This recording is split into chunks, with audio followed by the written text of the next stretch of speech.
the day is finally here. What day is that, Christine? The big 1-year anniversary episode. Wow, 1 year episode, and I think it's going to start for you right now.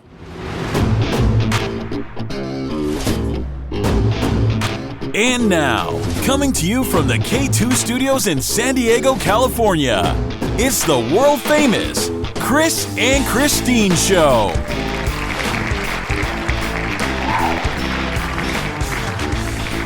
Hey, what's happening, everybody? How you guys doing today? I am Chris. And I'm Christine, and welcome to the 52nd episode of the Chris and Christine Show.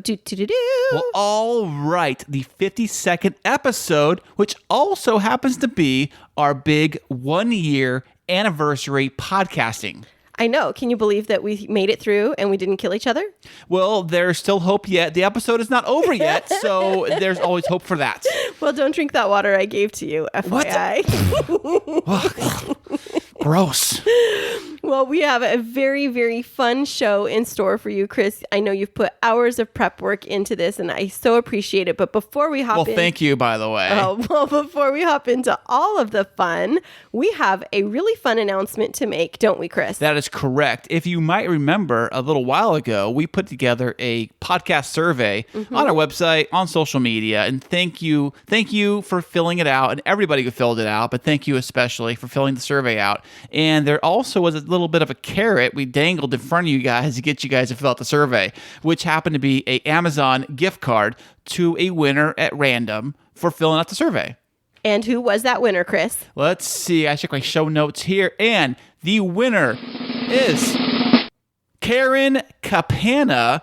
Thank you so much for filling out the survey, and because you filled it out, we awarded you a $25 gift card to Amazon. Yes, we did. Thank you so much for giving us that great feedback that's helping us figure out how to move forward in year number 2. Congratulations. And thank you guys for writing in. And gals, not just guys. Of course, not being like sexist or like that, but guys and gals. And we really appreciate everything you guys have said so far. And it seems like you really like our guests, and you also like it when we talk about our family and talk about what's going on in our lives. And our relationship. Oh, yeah, especially that, our relationship. That came out like top of the grid. People really liked when we talk about our relationship. That's true. Like, of all the topics people want to talk about on podcasts, relationships was top of mind. And then followed behind that was like comedy. And I think somewhere in there it was like politics or something. And then religion fell in there somewhere. And then down at the bottom was like hunting and like sports and things like that. So it was all good. I loved it. Yeah, it was really fun. But speaking of fun things, Chris, was there anything fun that you had going on in your life this week? Oh, the fact that the restroom, the remodel house, Chris and Christine restroom project of 2020 finally got finished, and the bathroom is officially done. We'll probably put pictures up and all that stuff real soon. Yeah. How did you like the finished product, Chris? Because I hid it from you for the last couple days. Yeah, you did hide it, but I did see a little bit of it. No! Well, I did see, okay, they had the door open, and I have to walk by it from my bedroom, our bedroom, walk past that bathroom, and I look inside, and I can see like, oh, okay, that's a tile. Okay, oh, that's a counter. Okay, great. But when you finally had it all done and everything was wrapped up, it looked amazing. Oh, I'm so glad. I'm glad that you really liked it. Well, the question is, did you like it? Oh, I loved it. I think it's spectacular. It's absolutely gorgeous. And after the contractor finished there, I just asked him to do a couple more projects in the boys' room the next day. That's right. Yeah, so he moved over into Jacob and Mason's room and helped us move these big old shelves that have held like tons of Legos and take the fan up and make it a little bit shorter. Yeah, I didn't know you could actually do that. Chop the fan in half, like the fan shaft that came down. You took it apart, cut it in half, which made the shaft shorter, which made the fan higher up to the ceiling. Which now we're noticing is bringing more cool air down into the room because of the air vents and the placement, which is really nice. We need more air circulation. Yeah, and it made the room feel like so much bigger. Yes, and taller. It's weird. It definitely did. But then the contractors finished on Thursday, and then Friday morning I woke up and I'd had a rough week. I mean, there's been some news that's happened with the wedding.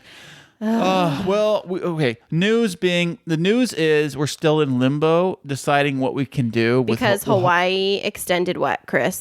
they also extended their quarantine lockdown restrictions for entering the state of Hawaii for another month past I think it's through October now, right? At least. They said at least October. It could be longer. We're getting married November. Right. And we're like under the 3-month mark. And now we don't even know if we'll be able to go, because not only did they institute this new quarantine, but on top of it, there's this new ordinance called the Do Not Gather. Oh, really? Is that like no more than 2 people can hang out? No more than 5 people. 5 people? And all the beaches are shut down. So if you got 6 friends, you have to like draw straws at who gets like left out. Well, no. It's you can't have more than 5 people, and you can't associate with anyone outside of your household. You can't get together. Hawaii? Yeah, you can't get together with friends. Is that for residents of Hawaii or anybody? Yes. And yeah, residents of Hawaii. They're restricted to their household only. They're really trying to get a grasp. Because if you think about it, the islands are like 5 or 6 hour plane ride from the mainland, and that's the nearest medical facilities. If their hospitals get inundated, the only other support they could get is like a military medical ship to go and help with COVID. Wow. So I get it. I'm not complaining about that, but it definitely put us in limbo. So I was crying a lot on Thursday for a lot of reasons. And then Friday morning, I just told Chris, I think I need to take a personal day.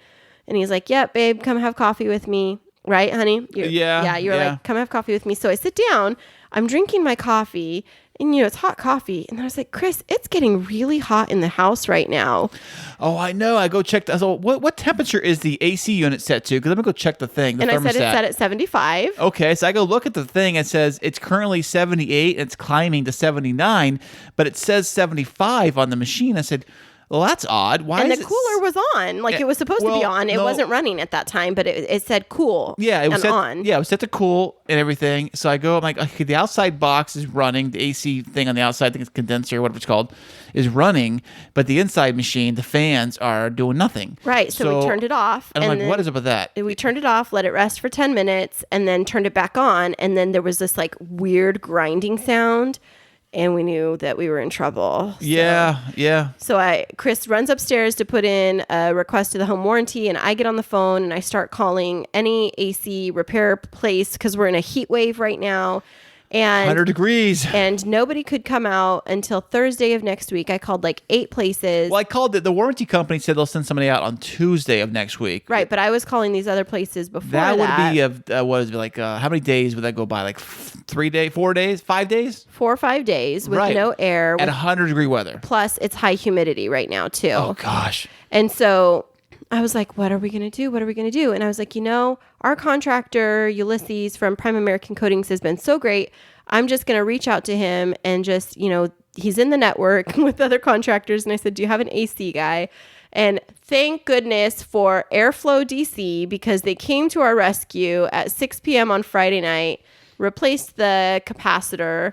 And yes, it was $125, but it saved us. Oh, that's what it was? I didn't even know what the bill was. $125. I thought it was like $60 for the diagnosis, and then the repair was like $65 or something like that. Well, still, it's not too bad. I mean, considering, I mean, gosh, it saved us from having to not be able to have Jacob and Mason here, and then not me having to cancel on Zeke because we didn't want the kids here in the heat. Right. But yeah, it's definitely been it's been hopping over here, and in the midst of that, we're trying to come up with a possible plan B for the wedding.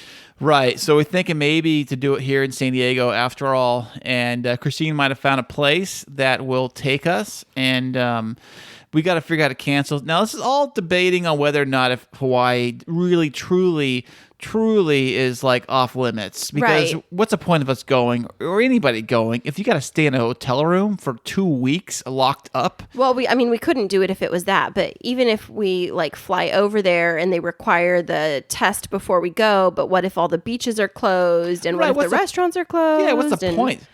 I mean, like the worst Hawaii trip of all time. It's like our Vegas trip. I know. Horrible. Yeah, but we are just so grateful that we are going to be able to get married and we're going to figure it out, right, Chris? Absolutely. And the kids are super excited either way how it figures out. In fact, the kids are very excited about tonight's podcast episode. Yes, they are. They actually, before you came in, Christine, they decided to make us on their own, 100% all by themselves. They decided to make a little promo clip congratulating us. Oh, I want to hear it. You want to hear it? Yeah. Okay. I'll play it for you right now. Here it is. Hey, Zeke. Hi, what's up, everybody? We're here today to say one thing to the Chris and Christine show. Congratulations, right? Yeah, congrats. Congrats. Tomorrow we have a special surprise for you guys in the morning for you guys, since you guys have this, but tomorrow you guys are actually releasing it. And, I'm watching the Laker game right now. And my Lakers are winning, so that's nice. But congratulations, Chris and Christine. All of us, the Gym Boys Show, are proud of you guys. Sir Mason, he's just playing Roblox on the tablet. Yeah, he said off podcast that he was proud of you guys. And, Did he? Yeah, Did he really? Yeah. And he can't wait for season 3. So everybody's ready for season. I am. You're ready for season 3, Mason? All right. Yes. Are you ready for season 3? Yes. I'm ready for season 3. Congratulations. Make sure you guys go follow them and also follow us. Amen. Congrats, people. Well, thank you guys. That was so awesome. That was so adorable. But what season 3 are they talking about? I have no idea what they're talking about. They all seasons and episodes and I don't know, YouTube this and that and Fortnite this and that. I don't know. I can't keep up with these kids. Well, before we hop into the actual show, Chris, I would love for you to share with our podcast listeners the podcast anniversary presents that I gave you today. I'm wearing one right now. I'm wearing the podcast shirt. What does it say? It says, ask me about my podcast with a big microphone on it. Yeah, I'm wearing that shirt right now. And then also I got a podcast trophy. It's just a microphone hand gold trophy, and it's sitting up there. I can't see it. It's up top. Yep, it's a hand wrapped around a microphone, and I got it for you because you're my favorite podcaster, and I think that thanks, babe. You're my favorite podcaster too. Oh, thanks. I just think you're so amazing, and I think about this as I reflect on the last year, and I think about where we started and where we are now, and how much growth we've had, and how much you've learned, and with your audio engineering and the editing, and how you really keep us moving forward, even on the weeks when I just am laying on the bed and I'm like, don't make me do it. Oh, I know. And she'll be like laying in the bed. Like one episode, you actually were in bed when we actually did the episode from the bed. Yeah, but this... You can't get any lazier than that, let me tell you. It's not lazy. It's called exhaustion, but... Okay. But this is going to be like a greatest hits kind of run through of some of our highlights from the last year. And we're going to share with you some of our favorite memories. And Right. But I think before we get into that, we have one more little promo we're going to play for you guys. And when we get back, we'll dive right into a little early years of the early year. We're only at 1 year now. the early months. The early months. The early days. The early days of the Chris and Christine show. And we'll be with that right after this. Hey there, K2 crew. We love having you as our loyal listeners. To keep up to date with what's happening behind the scenes, check us out on social media. Yeah, you can find us on Instagram and Twitter. And don't forget to follow our Facebook page. Yeah, tag us in your favorite fun stories, and guess what? You might just end up on the show. Ooh. Hey, we are back again. Thank you for listening, by the way, if we have not said that already. Now, the Chris and Christine show started back in August of 2019.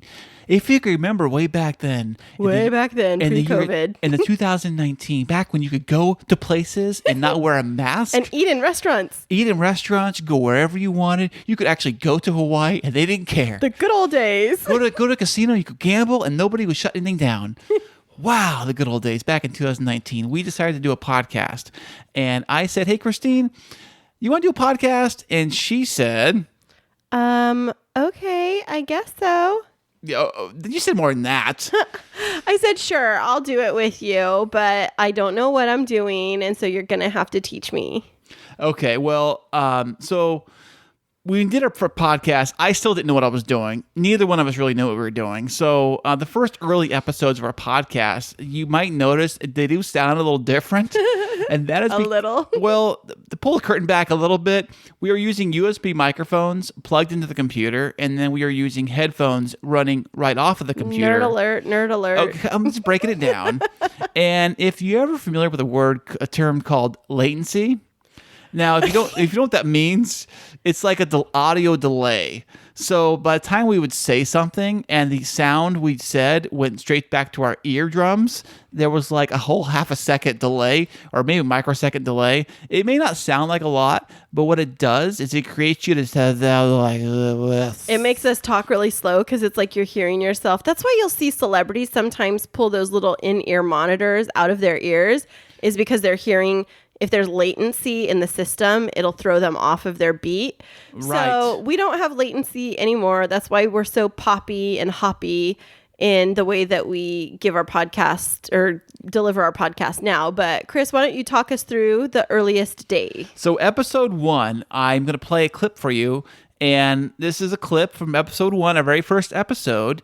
So, I mean, that's not really got to tell you about it. Yeah. You just have to listen to it and find out what it's like. Here it is. So according to the Wall Street Journal this morning, there is a trend that is starting to rise around quote unquote Tinderizing resumes. According to the article, Gen Z job seekers are not only including bios like you would see on a dating profile on their resume, but they're also inserting clip art and even Bitmojis into the resumes, like the logo for our podcast, Bitmojis. Wait. On their actual resume they send to the boss they want to go work for. Exactly. Or and the HR department, I guess, so to speak, in this day and world. But so they put a Bitmoji of themselves, like a cartoon picture of themselves. What kind of Bitmoji do you think they would actually use for that? I don't know. We went through a lot of them when we were choosing the logo for our podcast. Like, do you think it's the one with like the coffee cup with a heart on the front of it? Or do you think it's the girl? I was thinking maybe the one where the guy's like half asleep and he's trying to get out of bed and he's like, need coffee. like this is me right now, but when I get you to work, I'll be the guy that's like jumping out the window all like, yeah, I'm ready to roll. I love or the that guy one. with coffee or too much coffee. It's like, this is me before, this is me after. Do they actually send pictures too with their thing? They actually, so I saw a sample of these resumes during my research for this podcast today. I was looking through some of the samples that they linked into the article, and there's this one of a guy, and it's like a professional headshot, and then underneath it's like enjoys walks on the beach, hiking, rappelling, creative, innovative. This is his resume, right? His resume. This is like I said, it's Tinderizing. Was this like for like a was he like shoot like a job for like a freelance photographer or anything like that? No, it's not like we're watching House Hunters. Oh, I love that show, by the way. I love that show about how like the couple is like a freelance basket weaver on the beach, and the mother, by the way, they have like 3 dogs, and their price range is like $2 million, and they're right. just So this is like not that kind of a job. These are people that are going for corporate positions. The guy that I was looking at was going for something in a corporate field, and one of the skills that he noted was creativity and innovation, such as the creation of this resume on Adobe Photoshop. Wow, that's impressive. Right. I'd hire him in a heartbeat. Right. Yeah. The fact that he can actually create a resume. So, I mean, the language that's starting to be infused into these resumes is more in alignment with what you would see in those snippets on the swipe right, swipe left kind of dating apps. And so one of the things is that when these Gen Zers were asked why they were doing it, the resume writer said this is their only way to stand out from other candidates. Now, I really want your opinion on this. Actually not having talent for the job, that's not standing out? I see, that's what it just kind of threw me for a loop, because it was, do you have to have something like a logo, a mascot, a Bitmoji really for your resume to stand apart? What happened to the good old days? Put a single page resume with some great experience, get called for an interview, and that was enough. Why do we have to be so flashy? Well, I think in the world of Instagram, in the world of Facebook, in the world of getting the perfect selfie, in the world of what's that with the one that puts little flowers on your head. Snapchat. Yeah, Snapchat. I can't think about that. Is Snapchat still around? Is that still a thing? Yeah, it's still a thing, and people are still putting all the filters, and that's what this article was saying, is it's Instagramming and Tinderizing your resumes, and I'm just wondering, like, how would you handle that, Chris, if you were the hiring entity? Let me tell you what I would do with that resume. let me tell you what I would do with the resume. Okay, if I saw a resume that was bedazzled and it had like pictures of ponies and themselves riding a unicorn and talking about walks on the beach and how they miss their ex-boyfriend so much. You know what? That would go straight to the bottom of the pile. You know what it makes me think of? It actually makes me think of that the person might have been watching one too many reruns of Legally Blonde. Like when Elle Woods hands her pink scented resume. Yeah, it's like the pink scented resume that she hands to the law professor for her law internship. And it's like, oh, it's scented and it's pink. No, ladies and gentlemen, we have to rescue the resume. This is Christine's personal campaign to rescue. Yeah, that was a fun episode, Chris. And I have to tell you a really funny little anecdote. Yeah, what is it, babe? So, you know, my friends and I from my doctoral program, we've started this business and we've been starting to get different people applying to be independent contractors with our company, right? Right. Well, I got one of those resumes with a Bitmoji the other day. I totally did. I gotta see that. Oh my gosh, I can't show it to you. That would be like breaching confidentiality. Whatever. Come on. No. People do it all the time. But and we'll post on Instagram. So there were a couple that had pictures of them, and so what I've seen is the trend is like a column with like a color and a picture at the top and then the regular white part of the resume. But this one that came through, it actually had a Bitmoji, and it was like it had I don't know if it was like the smiley face one or it was like hard eyes. It wasn't hard eyes. It was like the arms were wrapped around, and I really don't know if they had a coffee cup. It was something like that where I was like, "Are you kidding me right now?" Oh gosh. Yeah, so it's real. Oh, it is a real thing. We broke it here first on episode 1. Now we're going to dive into our third episode, which happened to have all 3 of our kids joined in on the fun, and we had a group session talking about one of their very favorite things all 3 kids think they're experts at. They still do. And now they do this almost every day, right, Chris? That's right. Here it is for you right now. Episode 3. You got go up and kill him. Oh, what happens if we kill him? What happens to them? You get a kill, and it shows you where you killed them. Oh, really? Now, if you get more kills, what do you get? Like a trophy or something? If you get victory royale, you get V-Bucks. V-Bucks. Now, what can you buy with the great old V-Bucks? You can buy skins. Your skin? No. Your skin gets taken off? Gross. No, skins mean that you get different characters. Oh, really? What's your favorite kind of character in the game? My favorite kind of character is basically Yonder.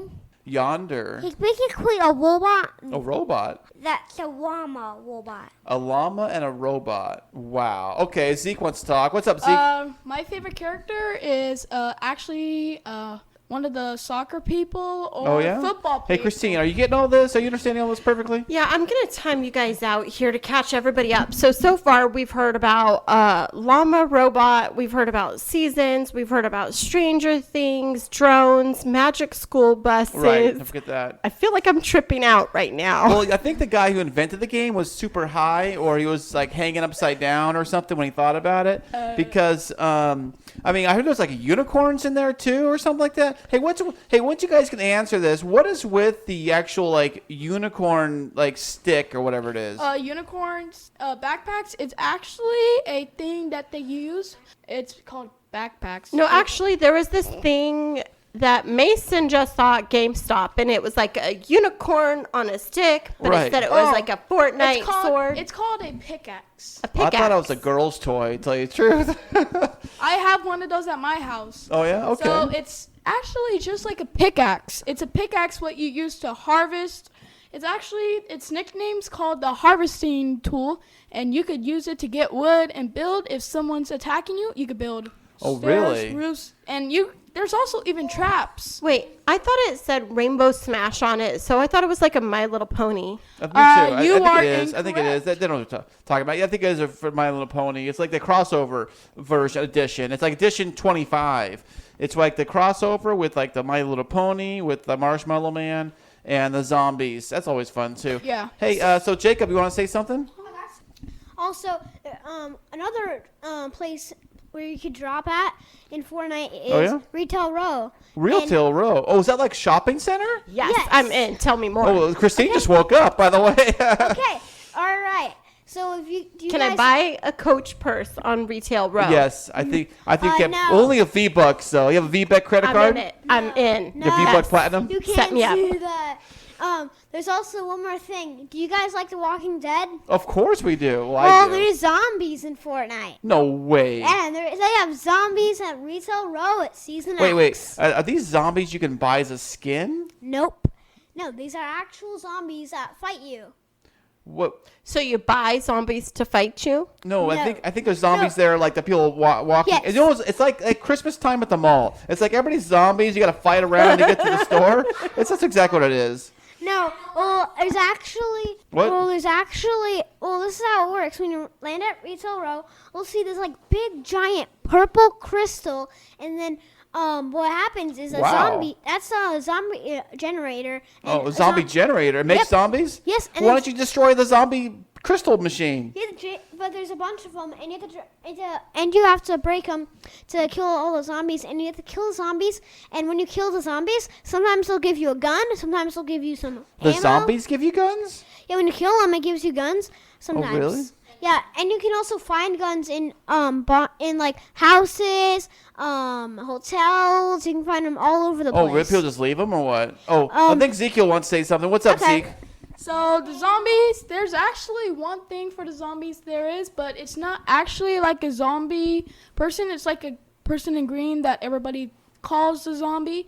It's a skin of Fortnite, and it's only available on like the Halloween season. And Oh, okay. There's a just- Halloween season?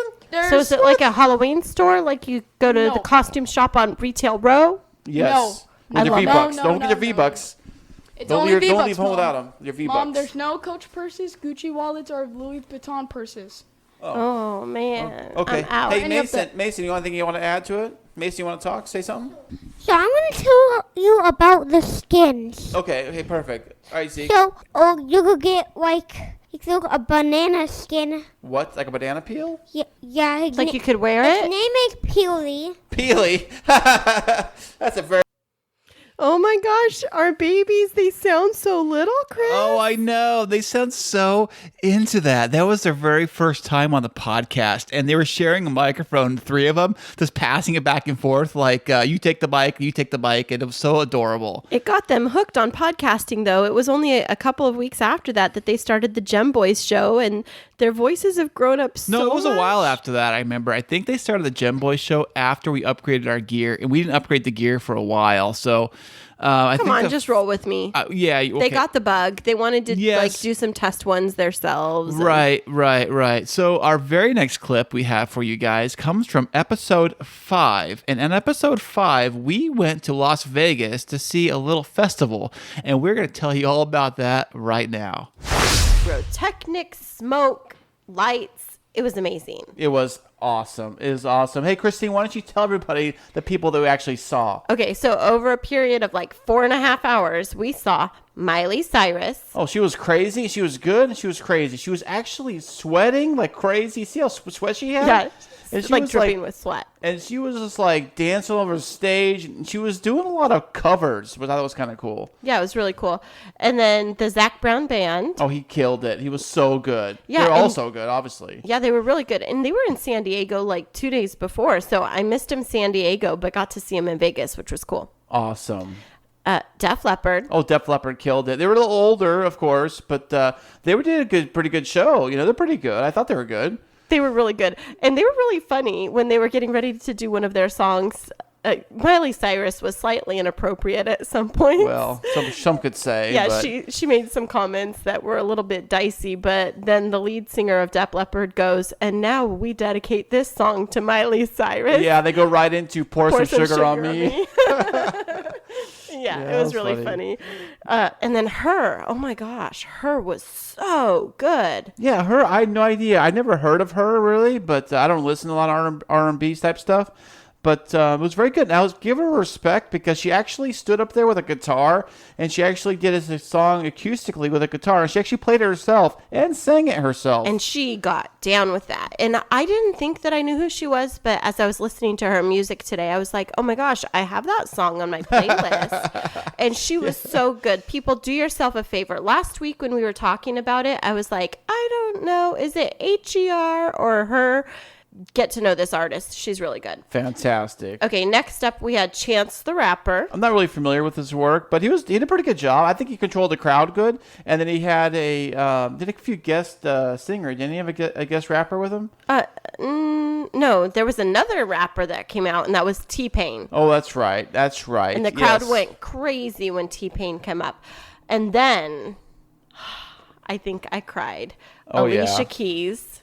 Alicia Keys. Oh yeah, she came out and she was unbelievable. She really the crowd went nuts. When Alicia Keys came out, the crowd went crazy nuts. Everybody was standing and cheering. It was unbelievable. And she was so authentic. And then she brought out a guest duet artist. Yes, some other singer. I looked up his work too. Yeah, it's, Louis Capaldi. Yes, that dude just comes out of the crowd. She starts playing the piano and she starts singing this song. Okay, cool. And this guy just walks around the corner from behind the stage, and it's this dude Louis, and they start singing this beautiful duet together. It's actually his song. Yeah, so fantastic. Yes, it was amazing. It was amazing. And then Mumford and Sons. Yes, they were amazing too. Mumford and Sons, they came out and they killed it. All the hits. It was fantastic. And you said you've been a fan for a while, right? Of course. I listened to their very first song. I forget what it was, but they played it on the radio probably 10 years ago. And I was like, what this band is. So I looked them up, downloaded the song, of course. And then I started heard more of their songs being played on the radio. So I was like, this is pretty cool, man. Let me check this out. So I downloaded an album or whatever. Yeah, and then the last act was Marshmello, the DJ, which was so cool. I know. I felt like it was at Disneyland, and it had the characters for Mickey Mouse when they were in the helmet. This Marshmello dude's got the Marshmello helmet on, the Mickey Mouse helmet at Disneyland or whatever, and he's doing the whole show with the thing on. I thought the guy was gonna fall off the stage because you couldn't see in the mask. Yeah, but then he brought out Kane Brown, and that was amazing. Oh yeah, I guess they have a song together, and they obviously do, and they played it together at the show. It was amazing with fireworks and lasers, and he getting the crowd all jumped up. Yeah. He was the last one to actually perform that night. Yeah, and then he just walks off at the stage at the end, and everyone's like, "Oh, I guess we're done." They said it was over. Yeah, well, but it was amazing though. I want to go back again, and I cannot wait to go back again. I got to find tickets again and the whole thing, and it was just a fun weekend overall. Now, isn't tonight what would have been the iHeartRadio Music Festival? No, I believe that happened in September of last year. We went there. I'm not sure. I do hear something on the radio there. I don't know if it's this weekend. That's what I just said. You said that it was going to be this weekend, yeah. the new one. They're doing it all online or whatever. Right. I heard something on the radio. They kept plugging it on the radio all week long, and I didn't remember what day it was.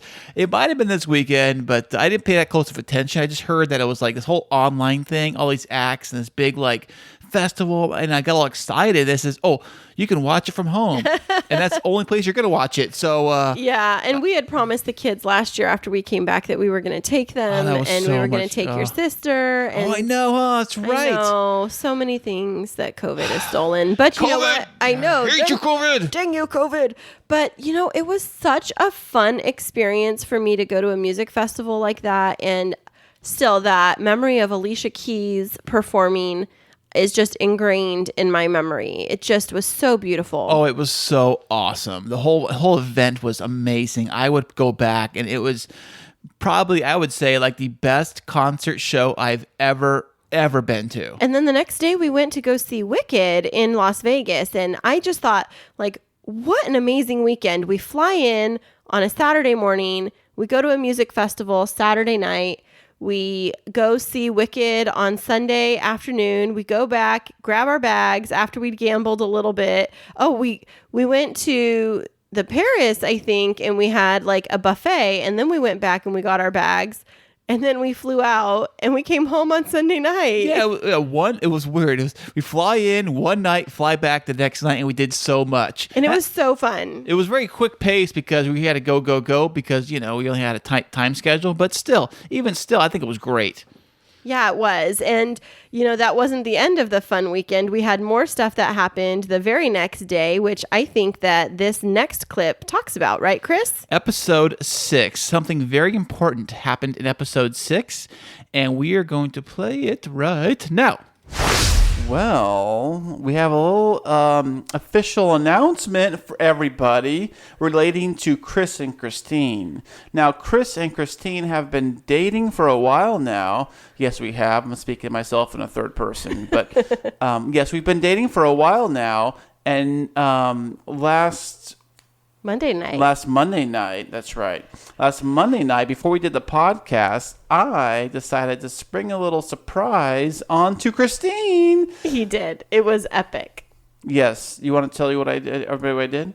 Well, it involves something sparkly and Chris on one knee. Yes. If you can't figure that out, I actually proposed to Christine, and she said yes, obviously. I mean, who wouldn't? It was an easy answer for sure.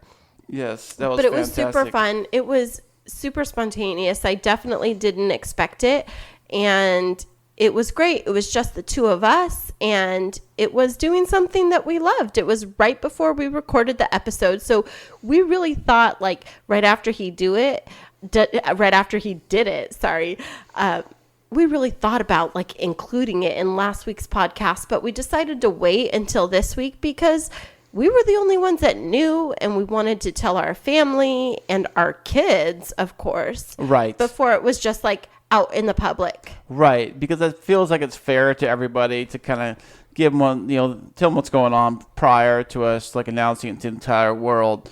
And all that stuff, Yeah, it was super fun. It's been a super great week, and for all of you that have recently gotten engaged, like, what happens that first week you're engaged? You get hit with a ton of emotions, and it's been a great week. It's been an emotional week, and we're just really excited for this season. So before you start like messaging us and asking us, when's the date? Can we be invited? Can we invite like a reality TV show to film you guys?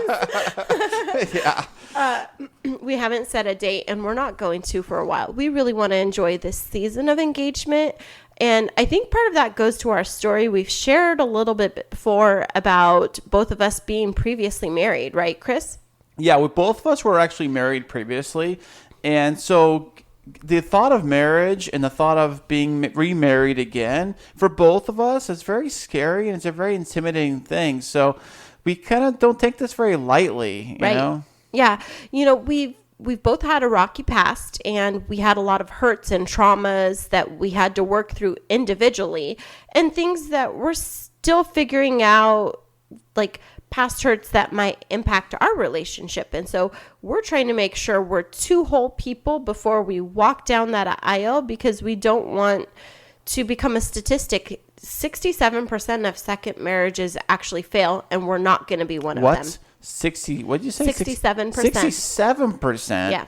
Wow, that's crazy. That's quite a high odds. Yep. But what I was going to say was that, both of us came from kind of like, we both kind of jumped into the marriage thing kind of earlier and younger, and we weren't quite fully developed as far as our knowledge of what we were doing. We're kind of like, we're rookies when we got married the first time, and it kind of bit us, and we both kind of had some bad experiences.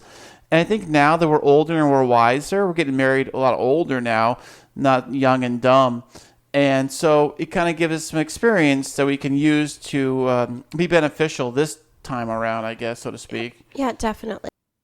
Yeah, that was such a special episode for me. I just am like tearing up even thinking about it. I know. Hearing it back, it sounds like, first off, gosh, what kind of equipment were we using back then? And also that the just the emotions of us like talking about the big day of me proposing to you, how special it was, and we did it right here. Yeah, in the podcast studio, and not only that, but like hearing about how far we've come, and it really helps me have perspective in this moment as we have a lot of uncertainty about like the upcoming wedding and whether or not it's going to happen. It just helps me to like be at ease a little bit more and be like, no matter what happens, I still have you. Oh, thanks, babe. And I have you too. What's how the song go?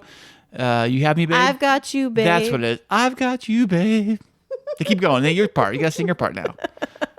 You're so funny. But it was just such a special memory. And then we did tell our parents, and, we said we were going to wait to plan our wedding, but things fell into place shortly after that for our destination wedding, and it just everything went smoothly until COVID. Dang you, COVID. COVID. Horrible. But speaking of COVID, the COVID's also put a big damper on our trip to Hawaii for the wedding, which takes us back to our memories of our first trip to Hawaii together for your birthday. Thank you. And here it is in episode 10.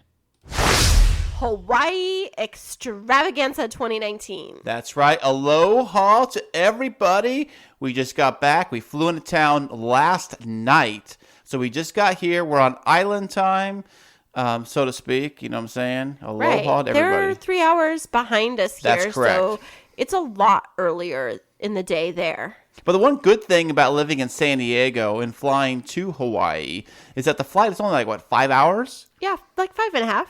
Now, you met people in Hawaii that traveled to Hawaii from all over the world, all over the country, including all over the world, yeah. Yeah, back east.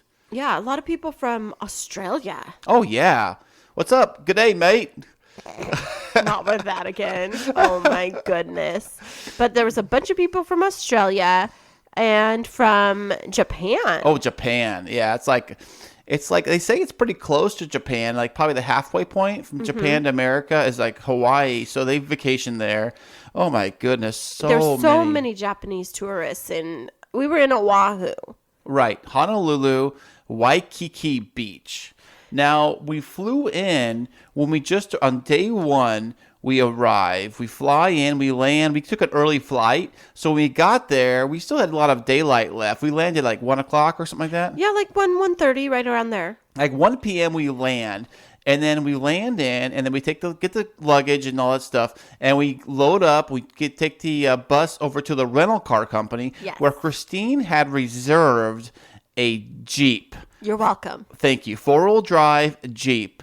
And we got the little thing, and we took the roof. First thing we did, we took the roof off the top. Yes, we did. And we had made it into a convertible and throw all our junk in the back. And we hightailed out of that place. And I didn't know we didn't where know I was where going. we were going. Oh, I know.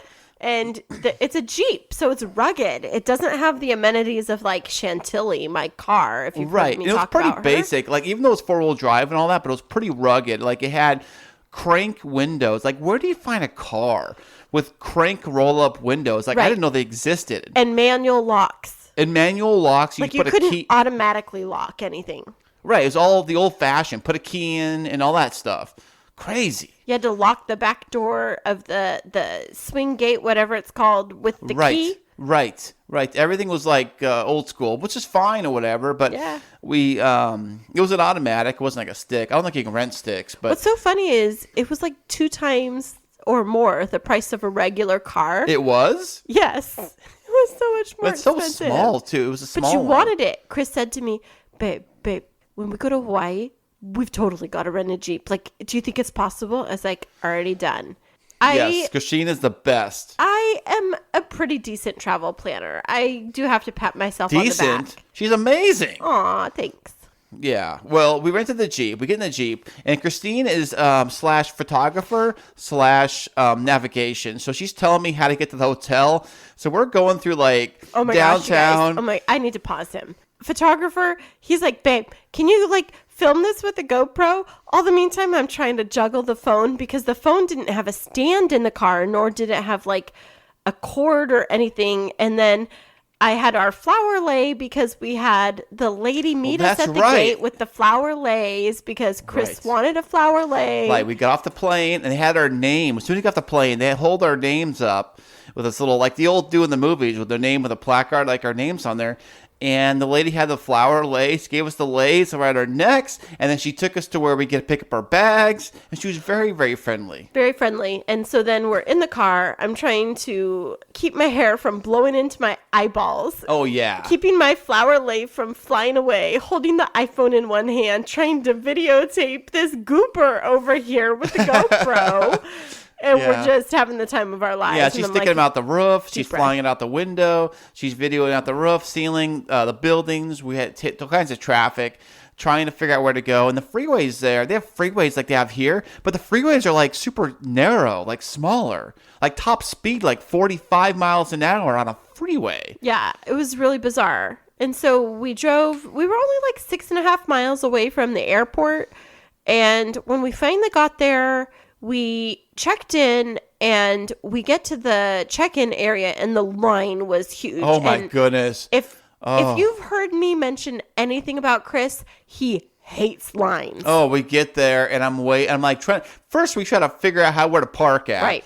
We find the parking garage. Once you find in, and we're so lost, the resort's so big. We stayed in the Hilton. Waikiki Village. Waikiki Village, Hilton. It's a big, massive resort with multiple buildings, multiple towers, a mall, storefronts. Yeah. So fast forward, we find the check-in area, and Chris looks at the check-in line. He's like, oh my goodness. Although there may have been, he's still overcoming his cold. Pardon us, people. He may have used some different words, but he was like, oh gosh, that brought back some memories right there standing in that line with you. Oh, I know. And it was so hot. And we were like sitting outside and their whole check-in center is like outside this patio. They had like those fans going. A lanai, honey. A lanai. Excuse me. I called it a patio. who am I?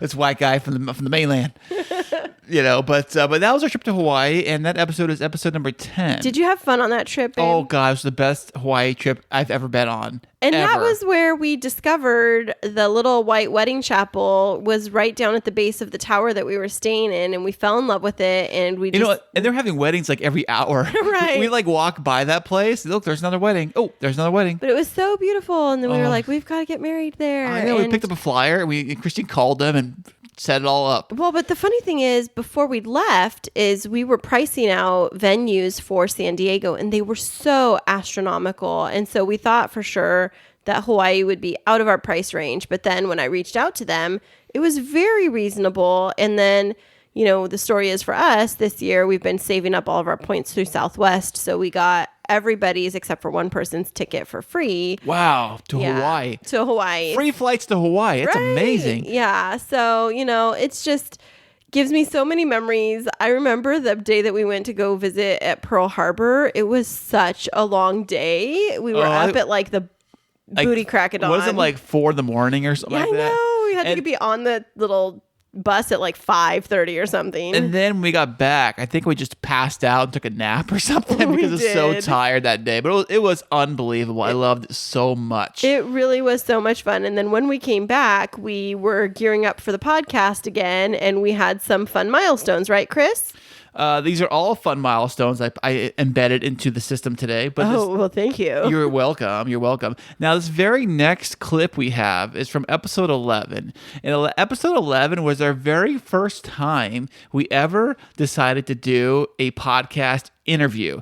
Now, we did not have these fancy equipment like we have today. We actually used it on a phone, recording phone to phone through Google Voice. Yeah, Google Voice. I didn't know, but I read somewhere you can do interviews that way by just hitting the record feature that they offer on the Google Voice. So, but the problem is, as we found out, that the audio quality is, how do I say, not so good. Not so good. The company was great. The quality was not so fantastic. So I feel bad for the guests we had for this interview, but they are Mentas, and they had a book out What was the book called? Do you The remember? Right Combination. The Right Combination. And here's a clip of that interview right here. How you met and about your beautiful blended family? Yeah, sure. I think I've been single for about 8 years when I met Barbie, and we actually met online, which is today's known as Match.com, but we actually was at Yahoo Personals at the time. But I think each of us knew as soon as we kind of met each other, we found one another attractive, and which I think now kind of goes without saying. I mean, here we are 7 years later going strong, So, so it was, for me, it was the time to. I've been single long enough and focusing on just me and my daughter for quite some time, and I was, I think, ready to get out there, and I think my sister was also ready to get me out of her house. I was been hanging around too long, so she was like, "Go meet somebody." That's awesome. I was saying, so you were a single dad raising a daughter? Yes, I'm sorry. Yeah, I'm a single dad raising a daughter. I mean, like I said, I've been single for about 8 years before I met Barbie, and just my daughter and I were just super, super close. And it was just, we had done a lot of things together, and just really growing together. I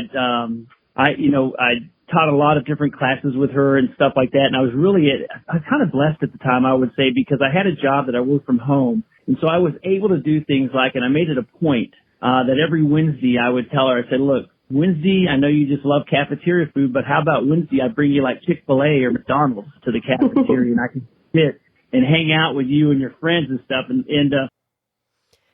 Chris, I loved that interview. I know the quality wasn't what you would like, but the thing that really stood out to me was this is one of the very first Christian couples that I had met that was finding success as a blended family after going through divorce and remarrying, and reading their book helped me have a little bit more insight to some of the challenges when you come together with trauma in both of your backgrounds. Right. That is fantastic. I feel bad for the quality of the interview because they said this is our very first time doing that. So but we learned so much from it. Oh, we totally did. Yeah. I think that was the point that made me really focus on audio quality. If you remember correctly, like after that turning point, something swelled up inside me that said I have to make sure that every episode is the best audio quality I can make it from here on out. Oh, you mean when your OCD came up? You can call it that. Call it what you want.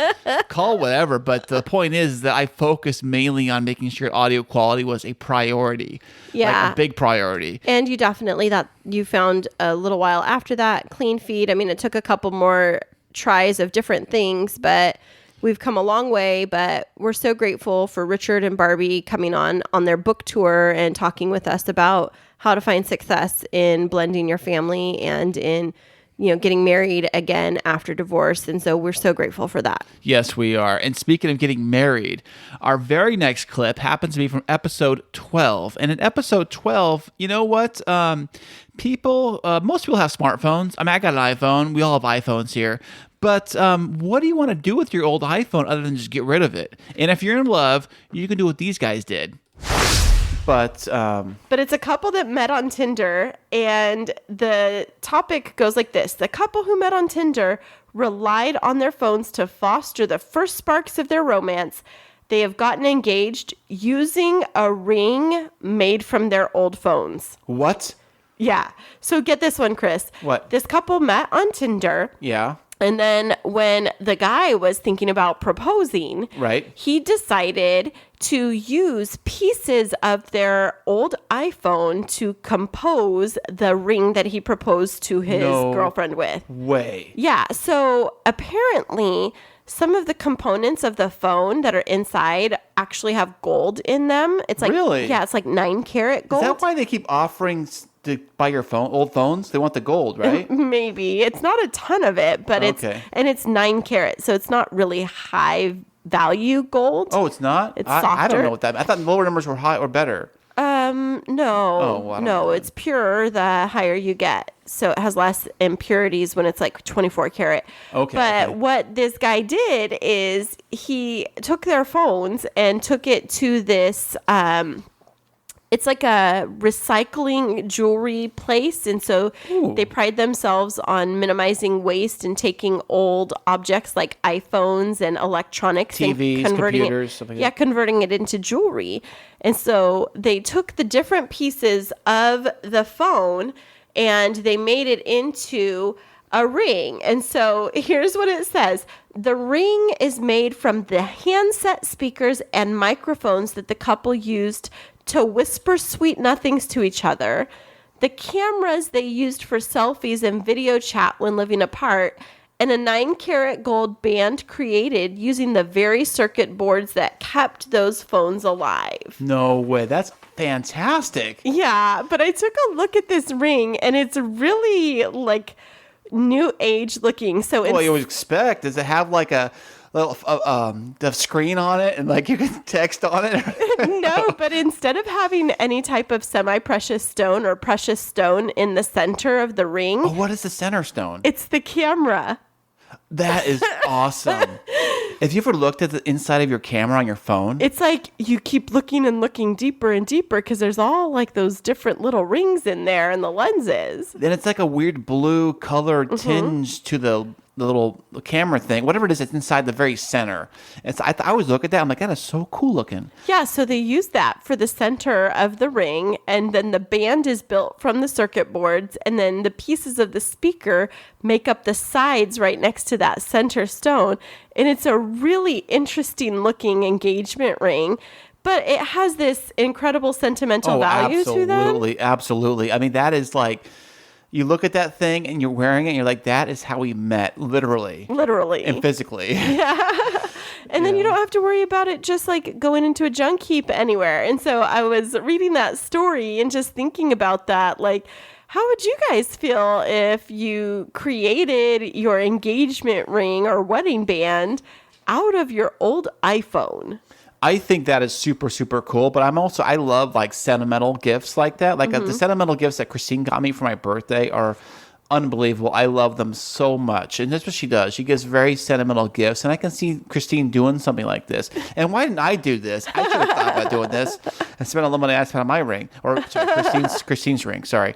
But I wonder, what was the cost to do this, you think? I don't know. It didn't say, but I was thinking of looking that up after the show to see what something like that would go. Well, check this out. Put this in perspective. I believe a new iPhone or even an old iPhone like that, it's probably worth maybe $500, right? I don't know. The new ones are going for $1,500. Well, we're talking like the biggest one and the biggest memory. That one has 3 cameras on it. Imagine that ring. That's like a 3. That's like a 3 lens ring. You know what that's for? It's 3 stone. That's where you can take 3 pictures of 3 things at the same time. That's what. Chris just got me with my mouth full of coffee. I almost spit it out right now. Oh, that's what that's for. But I'm saying that the camera, the phone they had was probably older. So you bought, if you were say we're going to do this, right? And you bought an old phone for say a couple $100. It said it was an iPhone 5S. Well, that's an old phone. Gosh, that was probably. Yeah, that was a funny episode, Chris, and it made me really consider, taking my old phone and making your wedding band out of it. Oh, really? Let's do that. Yeah, definitely. I got an old iPhone, right? I got a couple, actually. I think, Mason had one. He lost it. I don't know what he did with that old iPhone he had. He had an old phone of Ezekiel's. I think it was turned off, but it didn't have the memory. It didn't have the SIM card. But we can't find it. But that would have been great. So we can't call it. It's funny, we can't call it either. My mom said, just call the thing. You can find it. I'm like, well, if the thing's off and it's been dead for like a year and we don't know where it is. Right. So. But we have enough phones around here. We could probably scrounge up a couple of wedding bands, right? I'm sure we can. I'm looking at one right now the kids don't use. It's dead. It's right over there. And speaking of kids and moms and family and things like that, our very next clip, episode 15, is a very special one. This was the very first time that my mom came onto the podcast as a guest interview in studio. Isn't that right, Christine? Yep, it was so much fun. And here she is on episode 15 right now. What is it that you loved about tonight? Oh, because you're so special. Something special for me like this. That's really something, that I can't think of, maybe my 21st birthday, we went out to eat and I got ordered a drink, you know. What was your drink? Your 21st birthday? Oh, gosh. Back then, they don't have the drinks like now. You know, you're talking about 50 years ago. Would they have like a wine or something? No, I don't know what I had. I think I had a bourbon and 7 or something. Yeah, She's going for the hard liquor. I can't remember. That was a while ago. But Okay. Well, we love to talk with Sandy, and she is some of the inspiration for our conversations around gambling because she's excellent at gambling. So I know. Sandy, She got me hooked at gambling, you know. I was born in a casino. So Sandy, what's your game? When you go to the casino, what is your favorite thing that you go towards? certain penny slots. The ones that have is any new slot machines you're like to play? well, they have a bunch of new ones. Let me see. Like theme ones, like I ones. like Cleopatra. Cleopatra. I played that one when we were at the Rio, and I won like $60 on Ooh. it. So Cleopatra's lucky. And they have this like Wolf Run one. You play that? Oh yeah, Wolf Run. I like that. Each casino has different machines, so I kind of get used to the ones there, and then I go to another casino and they don't have them, so I got to play something different. But they have this River Dragons. I won some money on that last time. That was fun. Oh, really? River Dragons. Yeah. They still do a lot of the theme stuff, like the Hangover movie and like the I Love Lucy. I haven't seen Hangover in a while. But I'm sure they are somewhere. But the casinos I go to, I haven't seen. But I used to like that. And Sex and the City, I used to love that one. Oh, World Wheel of Fortune was a big one. Remember that one? Used to play that. So it says they change all the time. So I've got to find something else to play. What is your biggest payout jackpot on a machine? $3,000. $3,000. High roller. Long time ago. Well, if it was a really long time ago, $3,000 in inflation would be like $10,000 No, today. it wasn't that long ago. It's about 15 years ago, I guess. Wow. That's big money. I know, high rolling. I need to like follow you around the casinos. That was on a nickel machine. It wasn't a penny machine. Oh yeah, now they have pennies now. Now $3,000. Do you have to make you fill out a form, like fill out the tax thing? No, you can just claim it at the end of the year. Or I have to claim it. They give me a statement. Yes, and I have to turn it in, but you don't really have. You can figure it out at the end of the year. And I usually have more losses than I do wins, so I just call it as a loss. So Really? You can do that? Oh, okay. But you keep track of it all. You got to keep track of all your stuff. Okay. Awesome. Well, we just have a couple more questions for you. We know that this February you're coming up on your 50th wedding anniversary too. And we wanted to know from you, what is your advice to us as we're getting ready to get married? What makes for a lasting relationship? Yeah. A lot of compromise.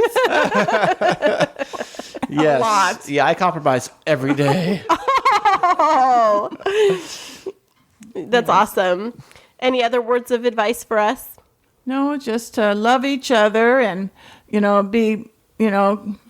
think about others' feelings. Definitely think about the other person's feelings. Yeah, that's good advice. Yeah, I was thinking my feelings all the time. Yeah, of course I'm listening. I got my headphones on, don't I? Do you have any more questions for your mom, Chris? Yeah. Who's your favorite kid? Do you notice he's trying to get you to say that on recording? Oh, you all are. You all thank are. you. I am. Thank you. Thank you. Thank you. Who's the best of the best of your kids? Let's put it that way. Different. I'm not answering that because everybody's going to be listening to this. I'll get in trouble. Yeah, whatever. She can't hear nothing. She'll be on next though. So, just one more question. What is one of your favorite childhood memories that you have from growing up? I'm trying to think. I don't know. We used to go and visit. My mom's family is from the Midwest, so she had all her brothers that would, they live in Iowa and Minnesota, and we go back, about every couple of years and go to reunions and picnics and stuff, and my dad flew us in his airplane over there. So I always enjoyed Well, that. that's right. Grandpa used to fly airplanes, right? He had an airplane. I always enjoyed seeing my cousins because I don't see them anymore now at all. But that was always fun. My aunts and uncles and everything. I love your mom so much. Oh, I love her too. She's like everything that a girl would ever hope for in a mother-in-law. Really? Why would you say that? She's just like sunshine and roses, and she's just the sweetest person. Very positive. Yeah, she's so loving. Yes, that's what it is. Very loving. I couldn't find the word for that. And just like very encouraging, and she'll, just takes time to chat with me, and I appreciate it so much. My mom has always been a very big supporter and a very loving and caring person, and I could only hope that I would have 2 women like that in my life, and I just feel like I won the jackpot. Well, now you do, and you did win the trifecta, because you got me. Don't forget me. I'm like the big jackpot. I'm like the big gold prize, like the gold medal. Wow. We are super humbled tonight, aren't we? Just a little bit. But I do love your mom. I love her stories. I just love her energy, and she's just so good to us. I just feel so lucky to have her in my life. Well, that's very, very sweet. And it's very, wow. Yeah. Speaking of moms, the very next episode we have on our list here is from episode 18, which happened to be our very first Christmas episode. I think we recorded it during Christmas break or Christmas week. It was right around Christmas. It was when we had family Christmas that night. Oh, that's right. We had family Christmas here at the house. That's right. Everybody was here at the house. So we invited everybody upstairs to do the podcast interviews. And that was kind of the first time we did it like that, like that, one after the other. And here's a clip. And that was right after I'd moved in, right? Was it? Yeah. It might have been. Yeah. So it was we had my mom and dad were here, and Christine's mom and dad were here. And this is a clip from Christine's mom, Arlene. It was her story about her favorite Christmas memory.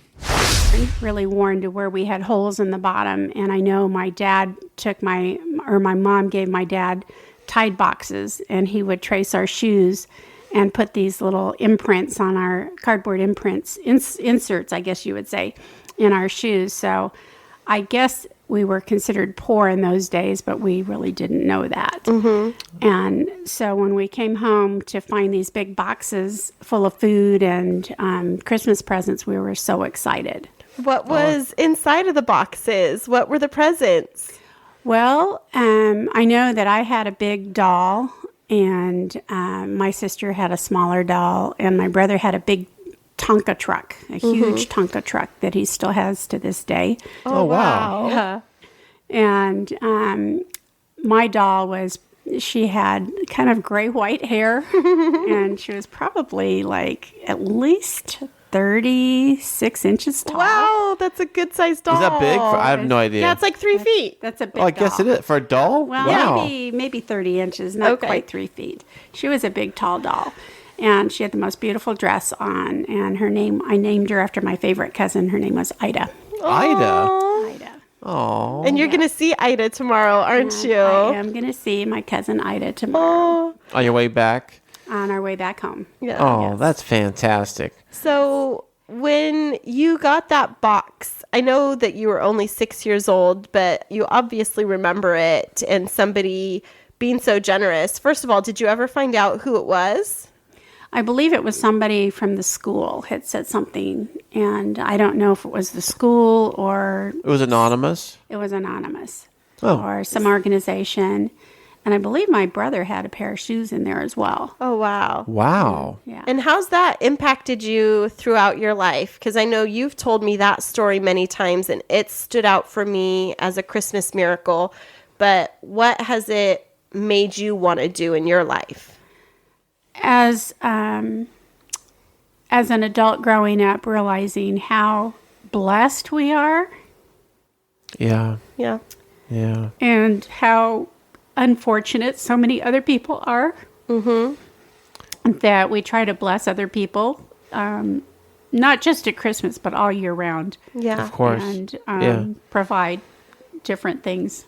Yeah. I know that's something that you and Dad have taught us from a very young age, and it's not to give out of pity, but it's to give out of this remembrance of how much we have been given and how just if we invest in somebody, even simple little things, how it can change lives, just like it did for you as a little girl at 6 years old. And now, I don't know if everybody in podcast land knows this, but my parents travel the world as they can to go do medical brigades and to serve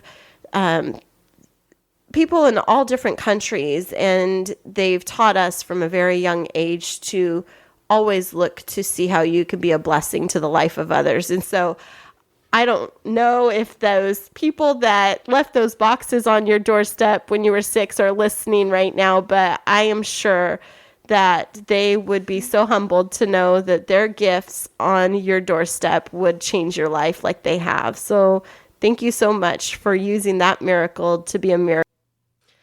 I love that story. I do too. Your mom is so sweet. I know. And you know what the hard thing is that night is the last night that I've had quality time with my mom. Oh, I'm going to cry. Oh, babe. Until, like, I saw her today. I've seen her one other time, but that was the last time that she and I were able to, like, be together and spend time together with COVID, and it's really hard. Oh, I'm sorry, hon. Gosh. Sorry I get all emotional, but, you know, COVID sucks. COVID does suck. But I did get to see my mom today because they met me halfway with Ezekiel, and that's the second time they've done that. But I was supposed to go up this weekend, but with the fires in California and everything, it just wasn't a good idea for me to travel to that area. It's very unhealthy air quality, and I have very bad asthma. Right. And so, you know, seeing my mom today was really wonderful because I've only seen her one other time, and that's like, I mean, months and months that we've been apart from each other, and we're really close. We talk like, I don't know, like 3 or 4 times a week. We text most days. And, you know, my mom and my dad have always been my, like your mom and dad, my number one supporters. And I mean, they've dropped everything to help me with, you know, in my lowest times. And I just love that story that my mom shared. It was so heartfelt. It was great. That whole Christmas episode was just amazing. Okay, and then we have one more clip for you guys, and it is from, see, every one of these clips so far have been a little bit of a milestone that we've had so far in this entire year of podcasting.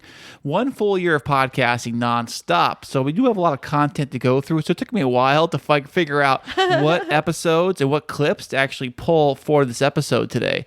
So the very last one we have is from episode number 23, and it was the very first time that the two of us here in this room did an interview together. Right. We did an interview with an author of a book about love and relationships, and her name is Krista Beck, and here is her interview right here. So, Krista, we read the book, and we did notice that you have a lot of references to Disney and Disney princesses in the book. So the first thing I want to know is, what's your thoughts on Disneyland? On Disneyland? Yes. Well, to be honest, I haven't been there. What? So I don't know if I have much thoughts on it. I have been to Disney World years ago. Right. But it is a magical place filled with wonder, and that's what Disney's really good at. You know, Yeah. They're really good at creating that fantasy, and we've bought into that, and that's affected our love lives, and that's what the book's about. Oh, awesome. Speaking of that, you know, for me personally, like I, growing up, before I started getting into dating personally, like probably my early 20s, like single thing I knew about dating, I learned from Disney movies and sitcoms. Do you find that Yeah. pretty common? Yeah, that's really common. I mean, how much TV do we watch per week? How many movies do we watch per week? I mean, we're inundated with that messaging, and we start to believe that it's real, and we start to base our dating decisions on what we've been taking in from Disney and Hollywood. And so that's what the book's about. It's about breaking down and exposing these certain mindsets, these certain perspectives, what I call fairy tales, that actually really do get in the way of people having the love that they want. Yeah, you know, Chris and I had some conversations about that again last night as we were getting ready for the interview about how it really does influence a lot of different aspects of life. Right. So, it really does. Yeah. Yeah, What it what opened up for you two? Because I know that I've had married couples read the book as well, and they And especially the women were like, wow, I can't believe like those fairy tales are actually still affecting my relationship now. Like with the two of you reading it, what did you two discover together? Well, I definitely, because we read it separately and then we talked about it. And one of the things that came up for me is even though I'm a super successful woman, I think still in the back of my mind somewhere, I was looking for a rescuer, even though I didn't need one. And so talking through that and working through that individually was really helpful for me. Yeah. Interesting. And you, Chris? Well, it's kind of the same thing. We're talking about how, like, what people do is they put so much emphasis on first looks and how somebody actually looks. And you mentioned many times that you kind of need to go on a second date with somebody and give somebody a second chance. And you shouldn't put so much emphasis on the way somebody is looking. Like, I'm into that look. You should really get to know somebody, and it takes time to develop that. Yeah, I think you're referring to my chapter that I talk about, like, he's not my type. Right. A lot of people do they will only date their type. And what happens is they actually miss out on a potential connection with someone who actually could be a great long-term potential. But people get so attached to that their person has to come in a certain package that they wind up really limiting themselves. And that's why I chose that. I think that's chapter 3, to have people really discover what their type is and to do the work to really let that go and just be open to your future partner coming in whatever package they may come in. You know, Chris, that was a really informative interview for me when we did it. And I think it really helped me reflect on how to be a better partner in our relationship. Oh, please tell me. Now I'm all ears. Well, it helped me to really confront some like deeply rooted ideas about like the Disney fairy tale approach to knight in shining armor and needing a rescuer instead of us being equal partners. And so I think it helped me to have more realistic expectations in our relationship. Well, I always have realistic expectations. That's all I am. It's all Mr. Realistic. Yes. Okay, Mr. Perfect. But there's my expectation. You're so funny. But we could go on and on all night with all of the different segments because we've had so many fun memories. But I loved all of the clips that you picked for tonight, Chris. Oh, well, thank you. I spent last couple days working on it. So you're welcome. You're all welcome.